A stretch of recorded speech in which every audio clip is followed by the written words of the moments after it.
सोलापूर शहरातील टिळकनगर भागात कौटुंबिक वादातून एका 32 वर्षीय तरुणाने टोकाचे पाऊल उचलत आत्महत्या करण्याचा प्रयत्न केला. मात्र MIDC पोलिसांनी वेळेवर घटनास्थळी धाव घेत तरुणाचे प्राण वाचवले. ही घटना बुधवारी रात्री 7:30 ते 8च्या सुमारास उघडकीस आली. असलम इरफान शाह फकीर वय 32 राहणार टिळकनगर सोलापूर असे आत्महत्येचा प्रयत्न करणाऱ्या तरुणाचे नाव आहे. मिळालेल्या माहितीनुसार असलम फकीर हे टिळकनगर भागात भाड्याच्या घरात राहतात. असलम आणि त्यांची पत्नी सुमय्या यांच्यात गेल्या काही काळापासून घरगुती कारणावरून सतत वाद होते. पत्नीचे बाहेर अनैतिक संबंध असल्याचा संशय असलम यांना होता. त्यावरून उभयतांमध्ये नेहमीच खटके उडत असत. रोजच्या जाचाला आणि भांडणाला वैतागून असलम आपल्या पत्नीला सोडण्यासाठी तिच्या माहेरी गेले. मात्र तिथे गेल्यावर वाद मिटण्याऐवजी आणखीनच वाढला. असलम यांनी दिलेल्या माहितीनुसार तिथे त्यांची सासू रियाजची आई आणि इरफान बागवान यांनी त्यांना बेदम मारहाण केली, शिवीगाळ केली. इतकेच नव्हे तर तुला जीवे ठार मारू अशी धमकीही सासरच्या मंडळींकडून देण्यात आली.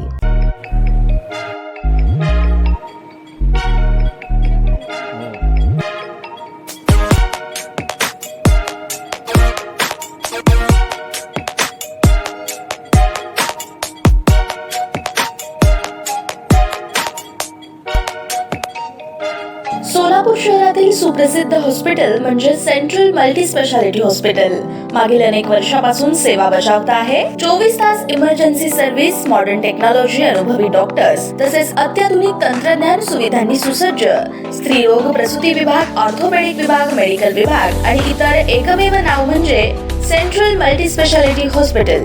पत्ता गणेशपेठ शॉपिंग सेंटर, मंगळवार बाजार, सोलापूर. ताज्या बातम्या पाहण्यासाठी प्राईम महाराष्ट्र न्यूज चॅनलला सबस्क्राईब करा.